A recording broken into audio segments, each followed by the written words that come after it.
มื้อนี้วันอาทิตย์บรรยากาศครึมๆแบบนี้เหมาะแก่การออกแรงงานทางหญ้าออกจากให้สวนมื้อนี้สวนมะแข้งมีค่า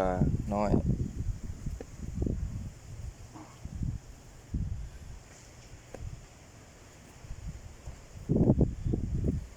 ออกแรงงานแก้หนาว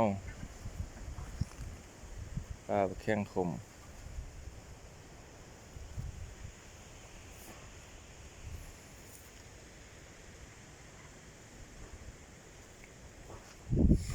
อากาศเย็นๆออกกำลังกาย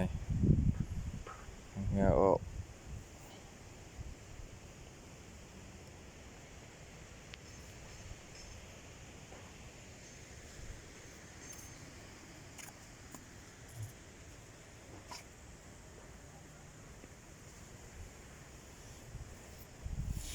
มีต้นพร้าวปลูกได้4 เดือน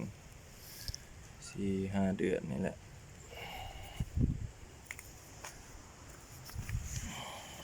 ฝนตกใส่พอดียอดเขียวงามขึ้นเติมผลใหญ่อยู่ตัวนี้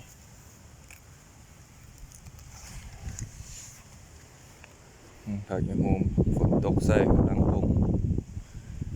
ปมยอด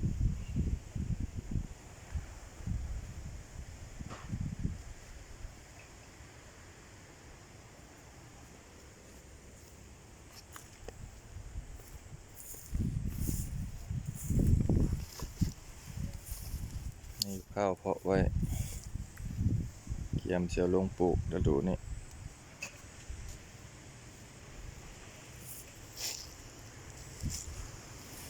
มีหมกโมเกิดเอง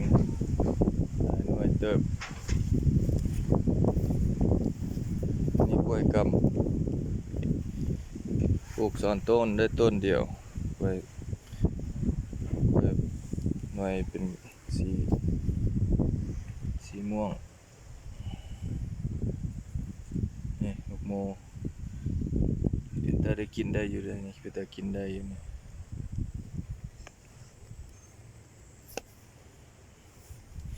ผลงาน1 ปี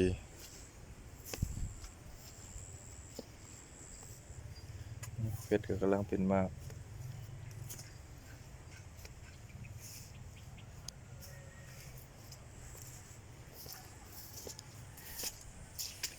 มีเวลาทางหญ้า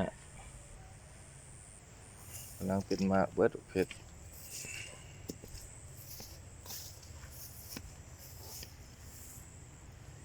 กำลังจับมาก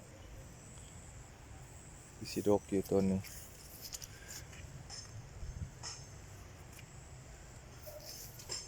นี่ก็ข้าว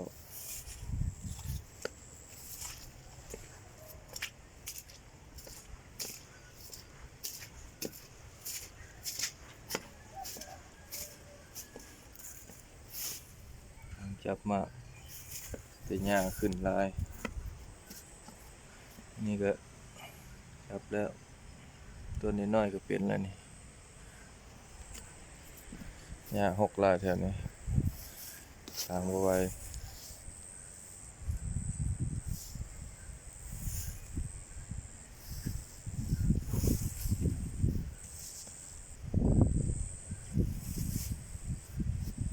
ต้นโอเค